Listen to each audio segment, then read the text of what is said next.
জিনেরা আগে আকাশের উপরে ওঠে, ফেরেশতারা কি বলে চুরি করে শুনে আসতো। হঠাৎ জিনেরা আর উপরে যেতে পারে না, উপরে যেতে চাইলেই আগুনের পাথর মারা হয়। ঘটনা কি? সব জিনেরা বৈঠক বসালো। ঘটনা কি? আগে কত তথ্য আগেই জেনে যেতাম, জেনে গণকদেরকে বলতাম, গণকরা আমাদেরকে ধন্যবাদ জানাইতো। তো এখন তো আসমানের সিকিউরিটি এত বেড়ে গেল কেন? কারণ কি? ওই যে শেষ নবী আসার কথা যে মনে হয় চলে আসছে, দেখো তো কোথায় আসছে উনি।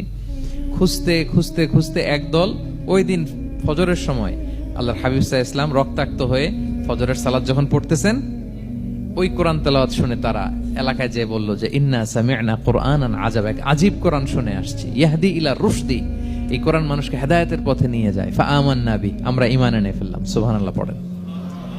তো রাসূল সাল্লাল্লাহু আলাইহি ওয়াসাল্লাম তো এটা জানেন না। আল্লাহ তাআলা জিবরাইল মারফত জানালেন যে হে নবী, আপনি এসেছিলেন তায়েফের, তারা দাওয়াত গ্রহণ করে নাই, ম্যানকাইন্ড রিজেক্ট করেছে। কিন্তু আরেকটা জাতি আছে যাদেরকে আপনি দেখেন না, তাদেরকে বলে জিন কাইন্ড, মানে জিন জাতি। পুরো জিন জাতি কালিমা পড়ে মুসলমান হয়ে গিয়েছে নবী।